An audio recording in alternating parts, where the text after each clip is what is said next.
बिस्मिल्लाहिर्रहमानिर्रहीम। आज का हमारा जो चैप्टर है, चैप्टर नंबर 11 रेडिएशन के ऊपर बेस है।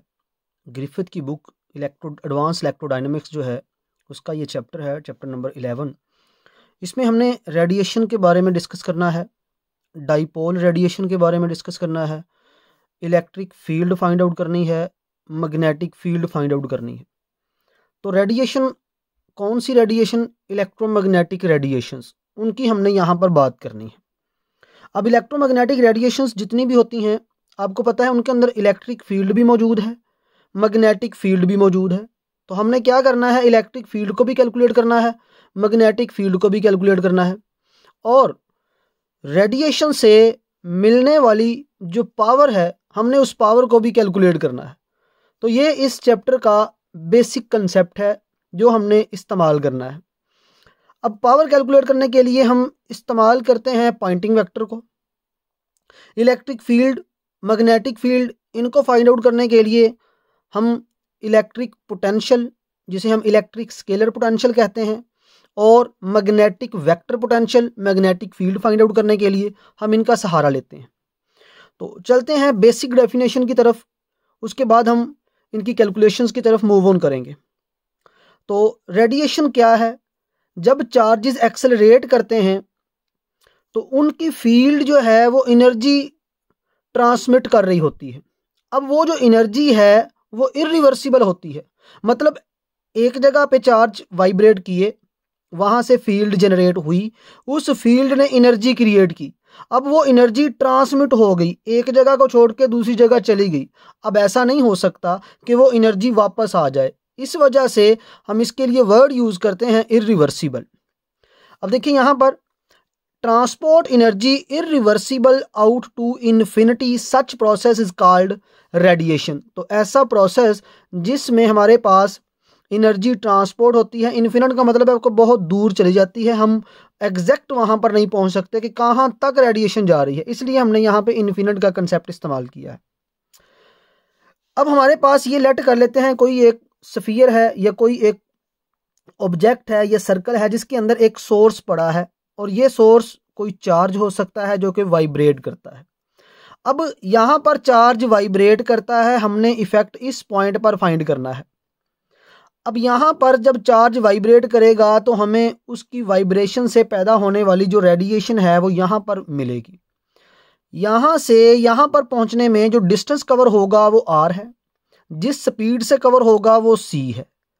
तो यहाँ पर डेफिनेटली जब यहाँ चार्ज वाइब्रेट करेगा उसके कुछ टाइम के बाद हमें यहाँ पर इफेक्ट मिलेगा, जिसे हम जानते हैं, चैप्टर नंबर 10 में पढ़ चुके हैं, रिटार्डेड टाइम। तो इसका मतलब है जब रेडिएशन प्रोड्यूस होंगी तो रिटार्डेड टाइम जो है उसने भी साथ में इन्वॉल्व होना है। अब यहाँ पर हम बात कर लेते हैं पॉइंटिंग वेक्टर की, क्योंकि पावर की बात हमने करनी है।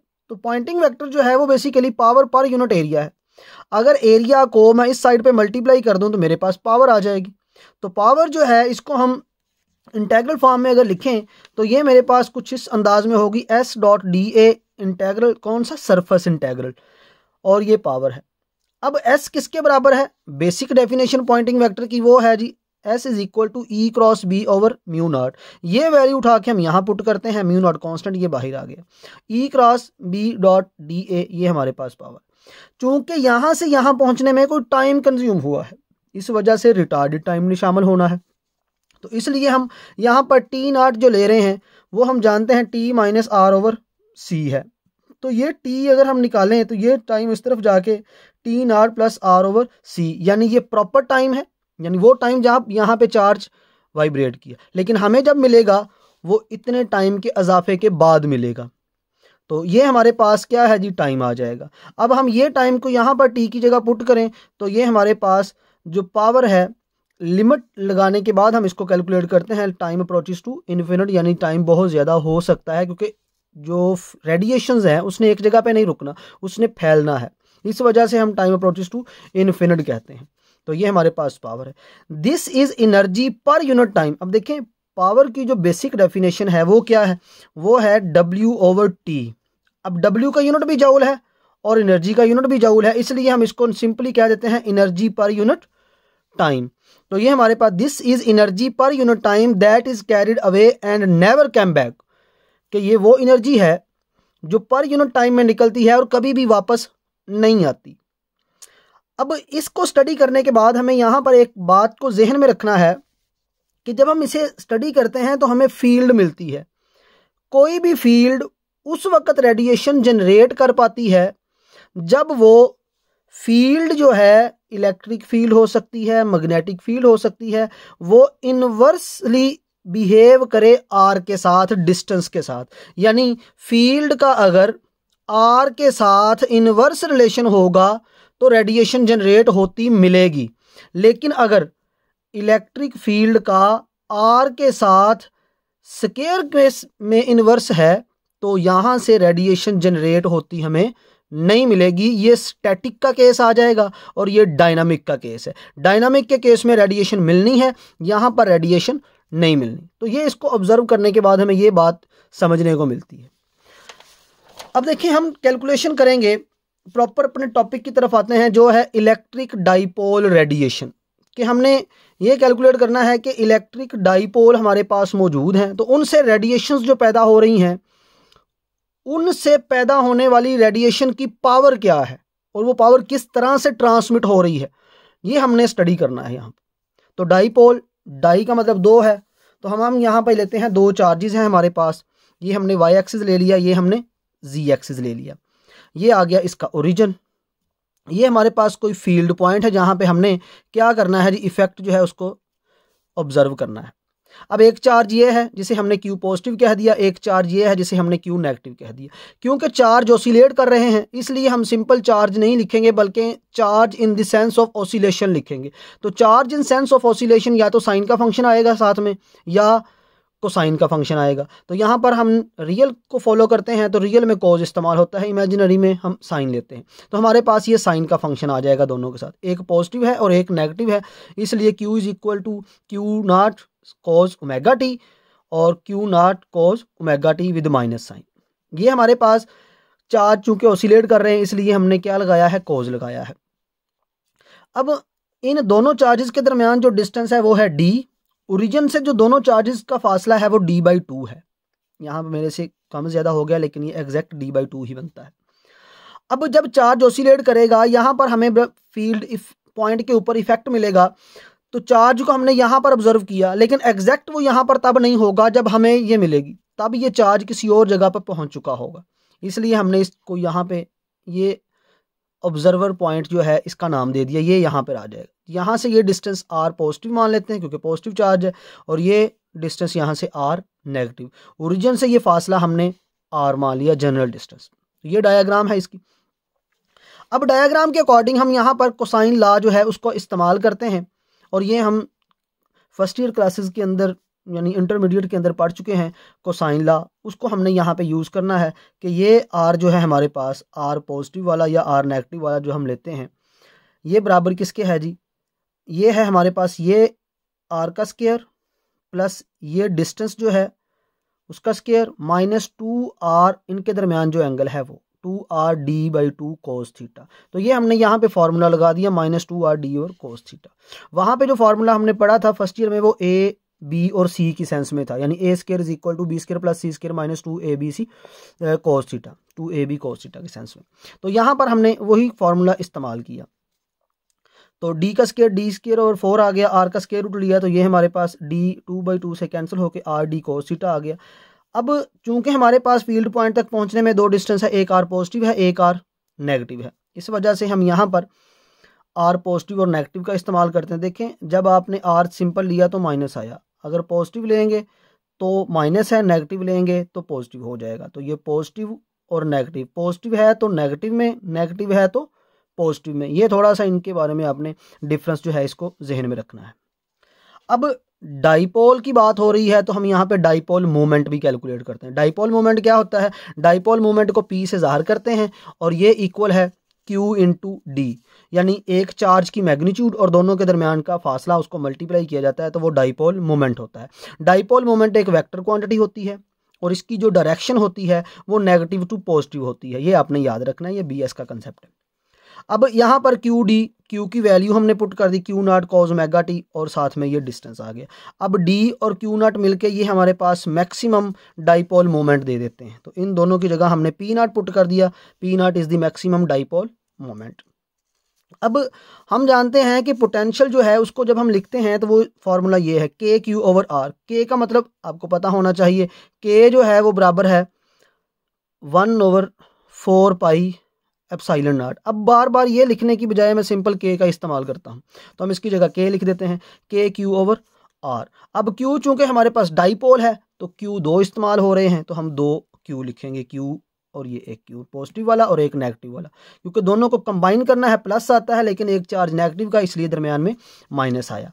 जब हम आर की बात करते हैं तो पॉजिटिव के लिए आर पॉजिटिव है, नेगेटिव के लिए आर नेगेटिव है, तो अब ये पॉजिटिव और नेगेटिव की वैल्यू हमने यहाँ पुट करनी है। अब टी नॉट है, लेकिन हमने जो टी नॉट इस्तेमाल करना है वो रिटार्डेड टाइम करना है, जो हम यहाँ पे प्रीवियस भी बात कर चुके हैं, आर ओवर सी। अब यहाँ पर आर ओवर सी की जब हम बात करेंगे तो ये नहीं फासला होगा, बल्कि क्या ये आर इस्तेमाल होगा, तो इसके लिए यहाँ पर हमारे पास आ जाएगा T not equal to T minus R over C. जब पॉजिटिव चार्ज है तो यहाँ पर आर पॉजिटिव इस्तेमाल होगा, और जब नेगेटिव है तो यहाँ पर आर नेगेटिव इस्तेमाल होगा, और नीचे भी आर नेगेटिव और पॉजिटिव आ जाएगा। तो ये इस को हमने इक्वेशन नंबर ए का नाम दे दिया। अब हम चलते हैं नेक्स्ट प्रोसेस की तरफ। तो अब देखिए इसमें हमारे पास जो ये डिस्टेंस है, ये डी वाला distance as compared to R बहुत थोड़ा डिस्टेंस है, इस वजह से हम क्या करते हैं, इसको डी के स्क्वायर को 0 के इक्वल कंसीडर कर लेते हैं। जब ये डी का स्क्वायर 0 के इक्वल हो जाएगा तो R square minus plus R D cos theta के बराबर ये हमारे पास बच जाएगा। अब स्क्वायर रूट है, स्क्वायर रूट की जगह हमने इसकी पावर लिख ले, यानी रेडिकल से एक्सपोनेंशियल फॉर्म में चले गए। अब यहाँ पर जब पावर आ जाए, और पावर जो है वो या तो बहुत बड़ा नंबर हो, या यहाँ पर जो पावर है वो हमारे पास रेशो की फॉर्म में आ रही हो, तो हम क्या करते हैं, बाइनोमियल सीरीज का इस्तेमाल करते हैं। बाइनोमियल सीरीज अप्लाई करने की कंडीशन है शुरू में 1 होना चाहिए, तो हम यहाँ से आर को कॉमन लेते हैं। जब हम आर स्क्वायर कॉमन लेंगे यहाँ से, तो वो स्क्वायर रूट करके बाहर आर आ जाएगा, और इधर एक आर डिवाइड हो जाएगा। अब बाइनोमियल सीरीज अप्लाई करने का रूल क्या है कि ये पावर को सिंपल आपने दूसरी टर्म से मल्टीप्लाई कर देना है, निगलेक्ट कर देना है हायर टर्म को। तो देखिए जब पॉजिटिव है तो नेगेटिव है, नेगेटिव है तो पॉजिटिव, तो सेम उसी तरह से आ जाएगा। पॉजिटिव के लिए यहाँ नेगेटिव, नेगेटिव के लिए पॉजिटिव, और ये 1/2 मल्टीप्लाई होकर d/2 आर आ गया। अब हमारे पास यहाँ पर जो फार्मूला इस्तेमाल करना है उसमें नीचे भी है आर पॉजिटिव और आर नेगेटिव, तो बजाय हम यहाँ वैल्यू ये पुट करने के हम इसको रेसिप्रोकल ले लेते हैं। तो इसका जब रेसिप्रोकल लेंगे इसी वैल्यू का, तो ये कुछ इस अंदाज में लिखी जाएगी, आर की जगह 1/r आ जाएगा, और ये पावर -1/2 हो जाएगी। अब यहाँ बाइनोमियल सीरीज अप्लाई करें तो ये माइनस है, माइनस माइनस प्लस हो जाएगा, प्लस माइनस तो ये माइनस हो जाएगा। यानी जब 1/r पॉजिटिव नेगेटिव लिया जाएगा, 1/, की सेंस में पॉजिटिव होगा तो पॉजिटिव ही आएगा, नेगेटिव होगा तो नेगेटिव आएगा, और शुरू में 1/r आएगा। तो ये दोनों में बेसिक डिफरेंस आपको पता होना चाहिए। अब ये दोनों वैल्यूज़ जो हैं हमने इस्तेमाल करनी है, लेकिन उससे पहले हम ये देखते हैं कि हमारे पास यहाँ पर जो फार्मूला है वो क्या है, Q not cos omega T minus R positive over C cos omega T R negative over C. तो इस फैक्टर को भी हम कैलकुलेट करते हैं सिंपल वर्ड। अब सिंपली हम यहाँ पे लिखेंगे cos omega T minus R over C. अब चूंकि पॉजिटिव नेगेटिव है इसलिए हमने जनरल करना है, ओमेगा को अंदर मल्टीप्लाई करें, तो ये omega T minus omega R positive और नेगेटिव ओवर सी। अब देखिए जब हम ये ओमेगा टी आर पॉजिटिव और नेगेटिव इसकी वैल्यू यहाँ पर हमारे पास है, ये वैल्यू हम क्या करते हैं यहाँ पर पुट करते हैं। जब ये वैल्यू हम यहाँ पुट करेंगे तो हमारे पास आफ्टर सिंप्लीफिकेशन कुछ इस तरह का रिजल्ट आ जाएगा। ये यहाँ पे वीडियो पास करके आप इसकी कैलकुलेशन देख सकते हैं, मल्टीप्लाई करने के बाद तो ये आ जाएगा। अब देखिए बाहिर कॉज है, ये आपके पास बन गया अल्फ़ा, और ये सारा फैक्टर आपके पास क्या बन गया, बीटा। तो यहाँ पे हम ये फार्मूला इस्तेमाल करेंगे कॉज अल्फ़ा माइनस बीटा वाला। अब ये आप इस फार्मूले में आप ये वैल्यू पुट करेंगे तो हमारे पास जो आंसर निकल के आएगा वो कुछ इस सेंस में आ जाएगा, ये वाला। यानी जब पॉजिटिव है तो नेगेटिव, नेगेटिव है तो पॉजिटिव। अब यहाँ पर एक कंसेप्ट यूज हुआ है जो कि बहुत इंपॉर्टेंट कंसेप्ट है। अब यहाँ पर अप्रोक्सीमेशन हमने जो देखनी है वो ये है कि जो डिस्टेंस है वो बहुत थोड़ा है c/ओमेगा के अकॉर्डिंग। तो इसका मतलब डी फैक्टर जो है ये छोटा हो गया, यानी अप्रोक्सीमेटली इक्वल टू 0। यानी हमारे पास जो फैक्टर आ गया ओमेगा डी ओवर 2c, ये बहुत ही छोटा नंबर है जो कि तकरीबन 0 के बराबर है। 0 नहीं है, तकरीबन 0 के बराबर है। साथ में आप एक ये बात याद रखें, साइन थीटा तकरीबन इज इक्वल टू थीटा होता है कब? जब थीटा जो है ये वेरी वेरी स्मॉल होता है। ये हम फर्स्ट ईयर सेकंड ईयर की बुक के अंदर पढ़ चुके हैं। Sine theta nearly equal to theta जब थीटा क्या हो? स्मॉल। अब चूंकि ये फैक्टर बहुत स्मॉल है, जब इसका साइन लिया जाएगा तो तकरीबन इसी के बराबर आएगा। तो इसलिए हमने क्या करना है, यहाँ पर लिखा है sine omega D over 2c cos theta, तो हमने साइन खत्म करके सिर्फ ये वैल्यू ही लिख देनी है। ये जो वैल्यू, ये पॉइंट बहुत इंपॉर्टेंट है, इसको ध्यान में रखिए। Omega D over 2c cos theta, और ये एज इट इज आ गया। बाकी सारे factor as it is simple आप वीडियो पॉज करके देख सकते हैं। यही एक इसमें मेन पॉइंट था। अब ये हमारे पास cos omega T R C, इसकी वैल्यू आ गई है। अब इसका मतलब ये हो गया कि ये वाली वैल्यू इसके बराबर है, लेकिन ये वैल्यू किससे की निकाली हमने? ये वैल्यू हमने निकाली cos omega T R plus minus over C इसकी।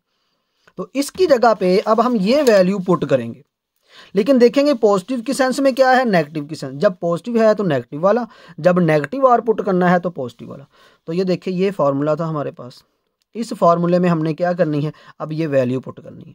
तो ये नेगेटिव है, आर पॉजिटिव है, तो यहाँ पे नेगेटिव वाली वैल्यू पुट होगी। ये आर नेगेटिव है तो यहाँ पर पॉजिटिव वाली। अब डिनोमिनेटर में आर पॉजिटिव है, तो इसकी वैल्यू को हम 1 ओवर आर पॉजिटिव वाली वैल्यू पुट कर देंगे। यानी यहाँ पे जो हमने निकाली 1 ओवर आर पॉजिटिव वाली, ये 1 ओवर आर पॉजिटिव वाली ये वाली वैल्यू हम यहाँ जब पुट करेंगे तो ये इसके साथ मल्टीप्लाई होगी, ये वाली वैल्यू और इसकी वैल्यू, माइनस ये वैल्यू लिखी इधर, और 1 ओवर आर नेगेटिव की वैल्यू ये पुट कर दी। अब इनको मल्टीप्लाई करें। आप यहाँ पर वीडियो को पॉज करें, वीडियो को पॉज करके इसकी कैलकुलेशन को समझें। इसको मैंने सिंपली क्या किया, इन दोनों को मल्टीप्लाई किया है। ये रफ में लंबा चौड़ा काम हो जाता है। इन दोनों को मल्टीप्लाई करना है आपने, उसके बाद सिंप्लीफाई करेंगे तो आपके पास 2 से 2 कैंसिल होने के बाद सिंपल ये रिजल्ट आपके पास आ जाएगा। ये आप इजीली कर सकते हैं। अब यहाँ से आप जब देखें क्यू नॉट कॉमन आ रहा है तो उसको हम बाहर ले गए, के क्यू नॉट आ गया। अब यहाँ पे हमारे पास क्यू नॉट और यहाँ से डी कॉमन चला जाता है। क्यू नॉट और डी ये पी नॉट के बराबर आ जाता है, cos थीटा ओवर आर। ये बाहर रख लिया, बाकी ये फैक्टर आ गया।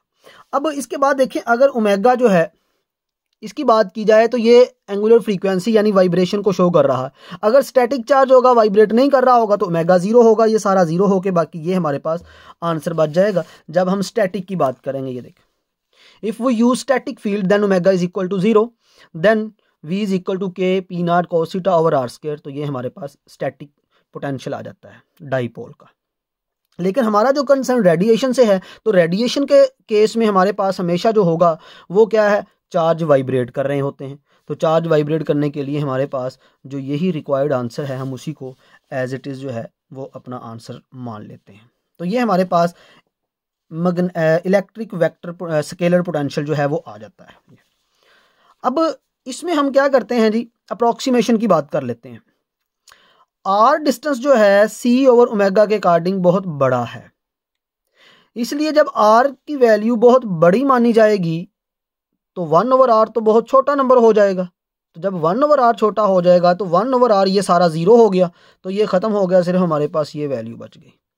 तो ये cos थीटा आर ये बाहर वाला ये हो गया 0 और सिर्फ ये फैक्टर आ गया। तो ये हमारे पास गिवन क्या है जी, स्केलर पोटेंशियल है। अब हम चाहते हैं वेक्टर पोटेंशियल कैलकुलेट करना। अब वेक्टर पोटेंशियल कैलकुलेट करने के लिए करंट की ज़रूरत होती है। तो करंट हमारे पास क्या है जी, चार्ज हमारे पास है, उसका डेरिवेटिव ले लेते हैं। ये चार्ज है, चार्ज का डेरिवेटिव, क्योंकि वो अलोंग जी एक्सिस वाइब्रेट कर रहा है, इस वजह से बाहर हमने जी लगा दिया। तो ये जी आ गया, इसका डेरिवेटिव लिया तो ये आ गया। अब हमारे पास जो वेक्टर पोटेंशियल है उसका जो फॉर्मूला है वो basically A vector potential is equal to mu naught over 4 pi, यहाँ पर करंट एलिमेंट डिवाइडेड बाय क्या आ जाएगा जी, आर और डी जी, क्योंकि जी के लॉन्ग हमारे पास वो कर रहा है जी डायरेक्शन की वजह से। तो ये वैल्यू यहाँ पर पुट करते हैं। अब यहाँ पर जी के वजह से हमने डेरिवेटिव लेना है, with respect to Z derivative लेना है, और लिमिट क्या है, -d2/d/2 टू d/2। तो यानी जो फिगर के अकॉर्डिंग जो हमारे पास लिमिट है वो d/2 थे पॉजिटिव d/2 तक हो सकती है। तो इसको जब हम डिफ्रेंशिएट करते हैं तो हमारे पास आंसर इसका ये d/2 प्लस d/2 d आ जाता है। ये d इस Q0 से मल्टीप्लाई होकर Q0 d और ये ओमेगा एज इट इज़, बाकी ये सारे फैक्टर वैसे ही हैं। तो ये इसकी जगह हमने P0 पुट कर दे, ये हमारे पास मैग्नेटिक वेक्टर पोटेंशियल आ गया। अब ये इक्वेशन नंबर L, और जो इक्वेशन नंबर ये हमने लिखी है ये है इक्वेशन नंबर K। इसको हम नाम दे देते हैं स्केलर वेक्टर पोटेंशियल, स्केलर और वेक्टर पोटेंशियल का, यानी ये वेक्टर पोटेंशियल है और वो स्केलर पोटेंशियल। अब जब ये दो चीज़ें निकल आएंगी तभी हम फील्ड कैलकुलेट कर सकते हैं। अब फील्ड कैलकुलेट करनी है हमने, तो इलेक्ट्रिक फील्ड के लिए formula minus del V minus partial A over partial T, ये फार्मूला है। अब इसमें डेल वी जो है ये चैप्टर नंबर 2 के अकॉर्डिंग लिखा है, partial V over partial R, R unit vector plus 1 over R partial V over partial theta, और थीटा यूनिट वेक्टर। वी की वो वैल्यू यहाँ पुट की, ए की ये वैल्यू यहाँ पुट की, जहाँ जहाँ ए चाहिए वो पुट कर दे, जहाँ वी चाहिए वो वी की वैल्यू यहाँ पुट। तो यहाँ पर पहले डेल वी फाइंड करना है तो हम वी की वैल्यू दोनों जगहों पे पुट कर देते हैं। फिर वी का डेरिवेटिव थीटा के लिहाज से लेना है और वी का डेरिवेटिव आर के लिहाज से लेना है। तो जब ये सारा काम करते हैं हमारे पास, ये वीडियो पॉज करके आप इसको नोट करें, तो हमारे पास जो फाइनल रिजल्ट आ जाएगा वो कुछ इस तरह से हमारे पास आ जाएगा डेल वी का। ये अब यहाँ पर एक बात याद रखिए, 1 ओवर आर स्क्वायर बनेगा। जब 1 ओवर आर स्क्वायर बनेगा, आर चूंकि हमारे पास एक बड़ा फैक्टर है तो 1 ओवर आर स्क्वायर क्या हो जाएगा, 0 हो जाएगा। इस वजह से हमने यहाँ पर 1 ओवर आर स्क्वायर को 0 पुट किया, तो ये फैक्टर ख़त्म हो गया, यहाँ से ये भी ख़त्म हो गया। सिंपल, ये इतना सा रिजल्ट हमारे पास बच गया डेल वी का। अब partial A over partial T find करना है, तो आपने क्या करना है, ए की वैल्यू पुट करें। यहाँ पर जो आपने ए फाइंड किया ये ए की वैल्यू पुट करें, इसका टाइम के हिसाब से डेरिवेटिव लें, ये डेरिवेटिव लिया गया है। अब यहाँ पर जी है, ये जी यूनिट वेक्टर है, इस जी यूनिट वेक्टर की जगह cos theta R minus sine theta unit vector ये पुट किया गया, ये डायग्राम से हमने बनाया है। तो ये आप वहाँ से देखें, ये वैल्यू यहाँ पुट करें। अब जब हम इसको सिंप्लीफाई करते हैं तो हमारे पास जो रिजल्ट निकल के आता है ना वो कुछ ये है, पार्शियल ए और पार्शियल टी का ये रिजल्ट आ जाएगा। अब ये वैल्यू पार्शियल ए और पार्शियल टी की और डेल वी की वैल्यू, ये जो हमने फार्मूला लिखा है इलेक्ट्रिक फील्ड, इसके अंदर पुट कर दे। जब यहाँ हम पुट करेंगे तो हमारे पास जो आंसर होगा ये आ जाएगा। अब हमने क्या करना है, इनको मल्टीप्लाई करना है, इसको सिंप्लीफाई करना है, तो ये आपस में कैंसिल आउट होने के बाद हमें जो फाइनल रिजल्ट मिलेगा वो ये मिलेगा। आप सिंपली वैल्यू पुट करें, उसके बाद ये रिजल्ट फाइनली याद करके लिख दें। तो ये इसका सिंपल सा आंसर आपके पास आ जाएगा, mu naught P not omega square 4 पाई और ये सारी वैल्यू, और ये थीटा वेरिएबल में आएगा। तो ये हमारे पास क्या है जी, इलेक्ट्रिक फील्ड आ जाएगी। अब हमें इलेक्ट्रिक फील्ड के बाद मैग्नेटिक फील्ड भी फाइंड आउट करनी होती है। तो मैग्नेटिक फील्ड जो है वो बराबर होती है डेल क्रॉस ए के। अब डेल क्रॉस ए ये हम किस तरह से फाइंड कर सकते हैं, 1 over R partial over partial R, R A theta minus partial A R over R partial theta और थीटा साई। ये जो हमारे पास फाई एंगल है ये उसकी हमने बात की है कि पोजीशन वो अपनी चेंज कर देता है उस वजह से।